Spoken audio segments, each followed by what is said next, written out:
திரு பாலச்சந்திரன், இப்ப என்ன முடிவை மக்கள் எடுத்திருப்பாங்க? இன்றைய வாக்குப்பதிவு தேர்தல் நாள் சொல்லக்கூடிய செய்தியா நீங்க ஒட்டுமொத்தமா எதை பாக்குறீங்க திரு பாலச்சந்திரன்?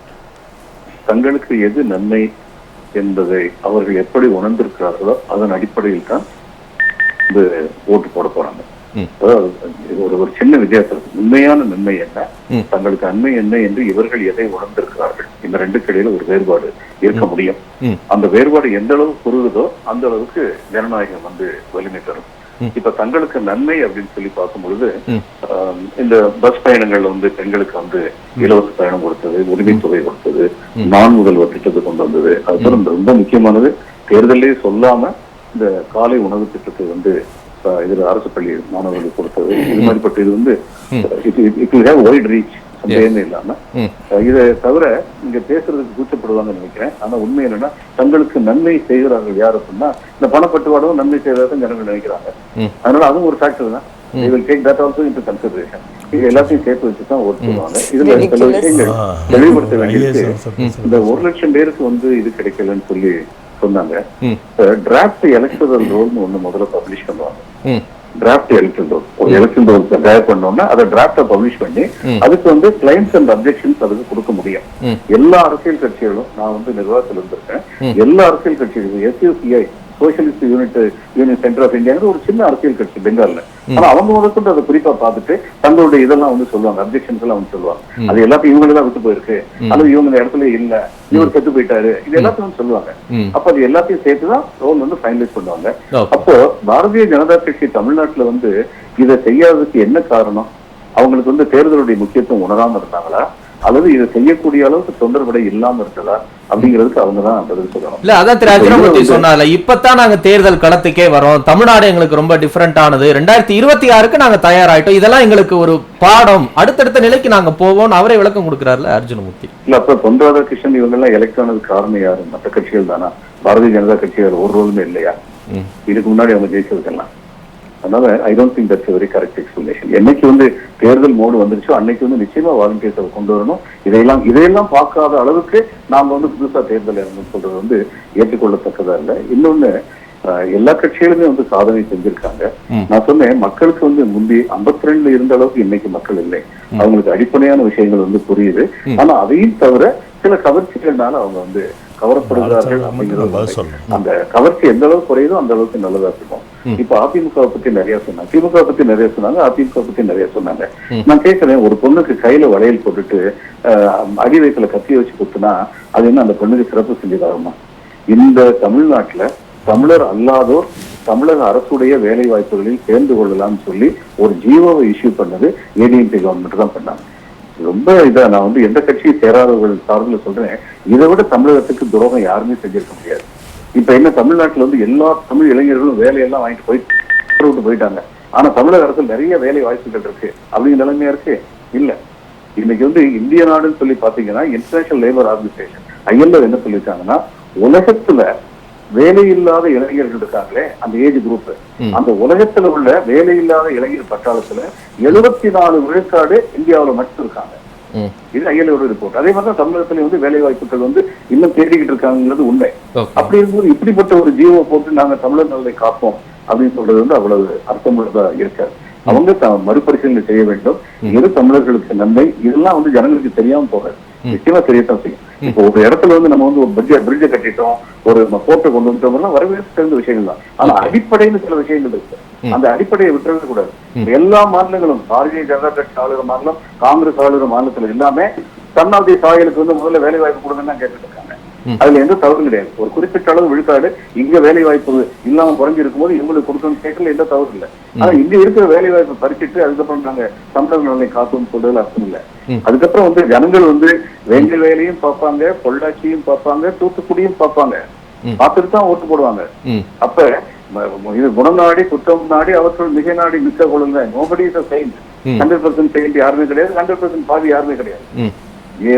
ஏறத்தாழ நம்முடைய நலனை பாதுகாக்கிற மாதிரி யாரு இருக்காங்கன்னு பார்த்துட்டு தான் ஜனங்கள் ஓட்டு போடுவாங்க. பிளஸ் நான் சொன்ன மாதிரி வேறு சில கவர்ச்சிகள், இந்த பணப்பட்டுவாடை நடத்துறது, ஏன்னா நம்ம தமிழ் மட்டும் இந்தியாவிலே வந்து ஒரு நியாய உணர்வு மக்கள்கிட்ட என்னன்னா, வாங்கின காசுக்கு வஞ்சகம் பண்ணக்கூடாது அப்படிங்கிற ஒரு நியாய உணர்வு அநியாயத்துக்கு துணை போறதுக்கு உதவி செய்யுது. இது மாதிரி எல்லாத்தையும் மீறிதான் ஒரு தரம் இவர் வந்து சொன்னார், ஜெயகாந்தன் வந்து தன்னுடைய பேச்சை பற்றி சொன்னாரு, இத்தகைய முட்டல்கள், முரண்டல்கள், மோதல்கள் இவைகள் அனைத்தையும் எதிர்த்து நின்று அவைகளின் மேல் சாரத்தியம் செய்து கொண்டிருப்பவன் ஜெயகாந்தன். அது மாதிரிதான் இந்திய ஜனநாயகம் இத்தகைய முட்டல்கள், முரண்டல்கள், மோதல்கள் இது எல்லாத்தையும் ஏற்று நின்று அது மேல சாரத்தியம் பண்ணிட்டு இருக்கு. இந்த முட்டல்கள், முரண்டல்கள், மோதல்கள் எந்த அளவு குறையுதோ அந்த அளவுக்கு ஜனநாயகம் வலுப்பெறும். அதனால உங்க கேட்ட கேள்வி, இன்னைக்கு எதை வச்சு ஓட்டு போடுறாங்கன்னா, தங்களுக்கு என்ன நடக்கிறது என்று, என்ன நல்லது நடக்கிறது என்று அவர்கள் எதை உணர்கிறார்களோ அதன் அடிப்படையில் வாக்குகளை அளிப்பார். ரெண்டு விஷயம். பொதுவா ஒண்ணு என்ன பாக்குறீங்கன்னா, அதாவது ஒரு நிறை குறைன்னு சொல்லி நான் சொல்லும் பொழுது, குறைன்னு சொன்னீங்கன்னா அதுக்கு எதிர்த்து வாதிடுறதுக்கு எல்லா உரிமையும் யாரை பத்தி குறைச்சிடணும் அவங்களுக்கு இருக்கு. ஆனா சொன்ன குறை அத்தனையும் வந்து அவங்க வந்து சொல்லி அதுக்கு பதில் சொல்லணும். நான் உதாரணமா அந்த கவர்மெண்ட் ஆர்டர் இஷ்யூ பண்ணாங்க, தமிழ்நாட்டு இளைஞர்களுக்கு தவிர மற்றவர்களும் தமிழக அரசுடைய வேலை வாய்ப்புகளுக்கு எல்லாமே ஒரு ஜியோ இஷ்யூ பண்ணாங்க. இது மிகப்பெரிய தவறுன்னு ஒரு உதாரணம் சொன்னேன். ஒரு பொண்ணுக்கு கையில வளையல் போட்டு அடிவயத்துல கத்தி வச்சு கொடுத்தனா அது என்ன சரியான செயல்னு சொல்லி கேட்டேன். அதுக்கு பதில் வரல. நம்பர் 1. அதுக்கப்புறம் நான் வந்து பொள்ளாச்சியையும் தூத்துக்குடி மட்டும் சொன்னேன், எங்க வேலைன்னு தான் சொன்னேன்.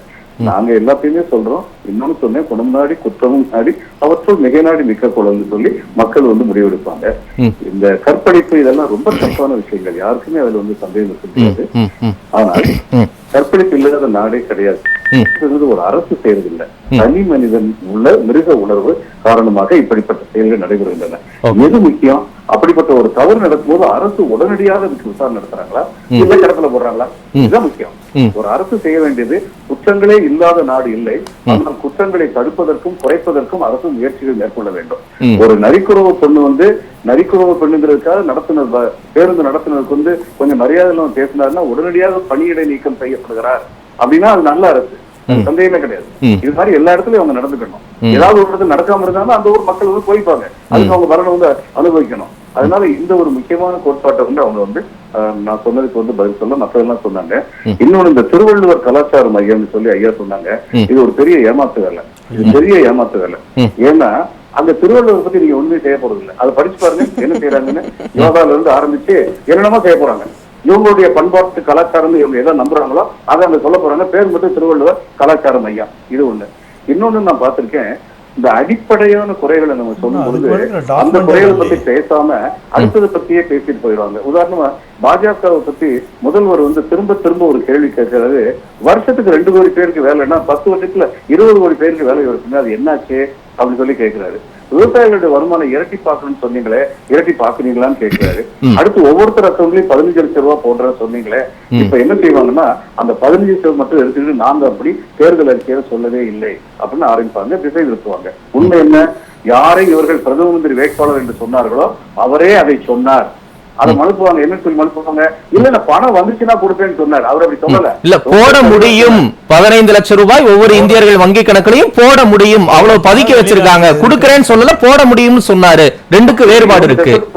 அப்படி இவங்க திசை இருக்கிறாங்க. அவர் சொன்னது ஆங்கிலத்திலையும் சொல்லல, இந்தியிலையும் சொல்லல, அவர் குஜராத்தி மொழியில சொன்னாரு, குஜராத்ல போய் சொன்னாரு. அடுத்து நான் இன்னொன்னு கேக்குறேன், அவர் இவங்க சொன்ன மாதிரி சொல்லியிருந்தாருன்னா ஏன் ஒவ்வொரு கூட்டத்திலையும் தமிழுக்கு சொன்னாங்க, ஒவ்வொருத்தர் அக்கௌண்ட்லயும் 15 லட்சம் போட போறாரு சொல்லியிருக்காரு. நரேந்திர மோடி ஏன் சொன்னாங்க, அவங்களுக்கு வழங்கலையா அவர் சொன்னது? சரி, இதை பத்தியே பிரச்சாரம் பண்ணி அப்படியே தத்து வச்சிருவாங்க. இன்னொன்னு கேக்குறேன், 20 கோடி வேலை வாய்ப்பு என்னாச்சு, விவசாயிகளுடைய இரட்டிப்பு வருமானம் என்னாச்சு, இது கேஸ் விலையை குறைப்பேன், சிலிண்டர் விலையை குறைப்பேன்னு சொன்னீங்களே அது என்னாச்சு, இதுக்கெல்லாம் பதிலையும் சொல்ல மாட்டாங்க. அதனால ஒரு விவாதம் சொல்லி வரும்போது கேள்விகள் எழுப்பப்படும் என்றால் அந்த கேள்விகள் எல்லாத்துக்குமே சரியா பதில் சொல்லணும். நான் வந்து திரு அஜிமுத்தையாவுக்கு ஒரே ஒரு கேள்வி கேட்கிறேன், ஒரே ஒரு கேள்வி. நீங்க இன்க்ளூசிவ் குரோத்னு சொல்றீங்க, அதுதான் உங்களுடைய நோக்கம்னு சொல்றீங்க. இந்த வருணாசுர தர்மம்னு ஒன்று இருக்கே, அதை பிஜேபி ஆதரிக்குதா எதுக்குதான்? Simple question. இதுக்கு வந்து டைரக்ட் ஆன்சர் தான் கொடுக்க முடியும். திரு பாலச்சந்திரன், உங்களுடைய நிறைவு கருத்து முழுமையா சொல்லிடுங்க. இந்த வாக்கு சதவீதத்தையும் எப்படி பாக்குறீங்க? வட மாவட்டங்கள்ல ஒரு பொலிட்டிக்கல் ஒரு கன்சாலிடேட் நடந்துகிட்டே இருக்கா, அந்த இடத்துல எப்படி பாக்குறீங்க? இந்த பரந்தூர் இந்த மாதிரி சில லோக்கல் இஷ்யூஸ்ல வந்து வாக்கு போடாதவங்க ஒவ்வொரு தேர்தலும் இருப்பாங்க, இந்த தேர்தலையும் இருப்பாங்க. ஒட்டுமொத்தமா நீங்க வந்து பாத்தீங்கன்னா இதுக்கு முன்னாடி 50 விழுக்காடுக்கு மேல வந்திருந்தது. 3 வருஷ ஆட்சியில வந்து அவங்களுக்கு சாதகமான விஷயங்கள் இருக்கு, பாதகமான விஷயங்கள் இருக்கு. அப்புறம் ஆன்டி இன்கம்பன்சின்னு ஒண்ணு எப்பயுமே இருக்கும். ஆனா எல்லாத்தையும் சேர்த்து வைக்கும்போது நான் நினைக்கிறேன் 45-46 விழுக்காட்டுக்கு குறைவா வந்து இந்த திமுக கூட்டணிக்கு வந்து கிடையாது, அதிகமா தான் கிடைக்க போகுது. சில தொகுதிகளில் வந்து மிக வசதி படைத்தவர்களை வேட்பாளர்களாக இவர் திரு இபிஎஸ் அவர்கள் நிறுத்திருக்காங்க. அதுல வந்து பணநாயகன் என்ன செய்யறது அப்படிங்கறத வந்து கண்டிப்பா பார்க்கணும். அவங்க செலவழிக்கக்கூடிய திறமை இருக்கு அப்படின்னு சொல்லி பார்க்கும்போது, அப்புறம் பரிசா ஊரா சேர்த்துக்கிற மாதிரி அம்மா என் பேரை திரும்ப திரும்ப சொல்லிடுறேன், சில கருத்துக்களை சொன்னதுனால நான் பதில் சொல்ல வேண்டியிருக்கு. நீங்க வந்து சொல்லுங்க 70% யாரு கொடுத்தது, ஏன் இவங்களுக்கு தமிழ் மாணவர்களுக்கு வேலை வாய்ப்புன்னு சொல்லி சட்டம் போடுறது யாருன்னு சொல்லி சொன்னீங்க. ஆனா நான் கேட்ட கேள்வி பதில் சொல்லி மீதி 80% நீங்க வெளியூர்காரங்க சேர்ந்து வந்து வேலை செய்யலாம் நீங்க ஏன் கொண்டு வந்தீங்க அப்படின்னா அதுக்கு பதில் சொல்லுவீங்க. அதே மாதிரி இந்த டாஸ்மாக் பத்தி இவங்க சர்ஜானா வந்து கரெக்டா சொன்னாங்க, நான் சொல்ல நினைச்சதான் சொன்னாங்க. இந்த பிஜேபி பொறுத்த மட்டும் பிரச்சனை என்னன்னா, ஒரு வாக்காளர்கள் வகையில் நீங்களும் நானும் இந்த திமுக அரசை பொறுத்தவரைக்கும் நமக்கு எல்லா உரிமையும் உண்டு. ஆனா பிஜேபிக்கு அந்த தகுதியே கிடையாது. ஏன்னா இவங்க மற்ற மாநிலங்கள்ல செய்யற அடாவடித்தனமான செயல்கள் எவ்வளவு அப்படிங்கிறது அங்க போய் பார்த்தவங்களுக்கு தெரியும். தமிழ்நாட்டை மட்டும் வச்சு இவங்க பேச முடியாது. ஏன்னா இவங்க ஒரு ஆல் இந்தியா பார்ட்டி. மற்ற மாநிலங்களுக்கு என்ன செய்யறாங்கிறத பத்தி நம்ம கேள்வி கேட்டோம்னா அதுக்கு பதில் சொல்ல முடியாது அப்படிங்கிறத உண்மை. அவங்க எல்லாத்தையுமே பார்த்து அதுக்கப்புறம் பொலிட்டிக்கல் பெர்ஸ்பெக்டிவ்ங்கிறது ஆல் இந்தியா பெர்ஸ்பெக்டிவ் வந்து பேசணும். புதுசா வந்து ஒரு செயல் வந்து சொன்னாங்க, அதாவது இதெல்லாம் வந்து தேசியத்தை நாங்க பாக்குறோம், மறைந்து போய்விட்ட பல கருத்துக்களை நாங்க வந்து மேல கொண்டு வர வேண்டியிருக்கு. அங்கதான் பிரச்சனையே வருது. இது ஒரு பன்முகத்தன்மை உள்ள நாடு. ரொம்ப அழகா வந்து பாரதியார் வந்து சொன்னாரு, வாழிய செந்தமிழ் வாழ்கன தமிழர் வாழிய பாரத மணித்திரு நாடு, என் இனம் என் நாடு, இதுதான் இந்தியாவுடைய வரிசை. அதை விட்டுட்டு தமிழ்நாட்டை வந்து தமிழகத்தை பத்தி எந்த விதமான புரிதலுமே இல்லாத ஒருத்தர் தமிழ்நாடுங்கிற பேர் வேண்டாம் தமிழகம்னு பேர் வச்சுக்குவேன் அதுக்கு இஷ்டப்படி பேசுறது, ஒவ்வொருத்தரும் ஒரு பிரச்சனையை கிளப்பிக்கிட்டு இருக்குது. அவருக்கு வந்து ஒன்றிய அரசு பூரண ஆதரவு கொடுக்கறது, இதெல்லாம் வந்து தமிழர்கள் பார்த்துக்கிட்டு இருக்காங்க. முக்கியமான விஷயம் என்னன்னா, இவங்க பிரச்சனையை கிளப்பி அந்த பிரச்சனைக்கு அப்புறம் கொஞ்ச நாள் கழிச்சு அதை மறந்துடுவாங்க. கச்சத்தீவை திடீர்னு இவ்வளவு பேசி பேசினாங்களே, ஏன் அவங்க தேர்தல் இருக்கிற கச்சத்தீவை காணும்? இது ஒரு உதாரணம் போதும். அதனால ஒரு பெரிய ஆல் இந்தியா பார்ட்டி ஆட்சியவே கையில வச்சிருக்கவங்க அவங்க தங்களுக்கு உரிய கண்ணியத்தோட வந்து இந்த தேர்தலை எதிர்கொள்ள வேண்டும். எந்த கட்சியுமே இன்னைக்கு வந்து 100% பியூர்னு சொல்ல முடியாது. அதனாலதான் ஆரம்பத்திலே வள்ளுவர் சொன்னேன், குணம் நாடி குற்றமும் நாடி அவற்றுள் மிக நாடி மிக்க கொள்ள. இந்த காலை உணவு திட்டம் வந்து இவர்கள் சொல்லாத வாக்குறுதி, அதை இவங்க சொன்னாங்க. 15 வருஷம் கழித்து உங்களை பல பேர் உயிரோடு இருக்க போறீங்க இளைஞர்கள், 15 வருஷம் கழிச்சு எக்கனாமிக் எக்ஸ்பர்ட் என்ன சொல்லுவாங்க, this has created a social revolution in தமிழ்நாடுன்னு சொல்லுவாங்க. அதான் உண்மை. அந்த உண்மையை வந்து நியூட்ரலா இருக்கவங்க எல்லாருமே ஏத்துக்குவாங்க. அப்ப இந்த கட்சி எந்த அளவுக்கு நன்மை செஞ்சிருக்கு, அது எத்தனை சதவீத மக்களை சென்று சேர்ந்திருக்கிறது, எல்லா கட்சிக்கும் இதேதான் டெஸ்ட். அதனுடைய அடிப்படையில தான் இந்த வாக்குகள் அமையும் அப்படின்னு சொல்லி பார்க்கும்போது, இன்னைக்கு பொதுவா பார்க்கும்போது இந்த திமுக கூட்டணி வந்து மிகப்பெரிய வெற்றி முகத்தை நோக்கி இருக்கு அப்படின்னு தோணும்.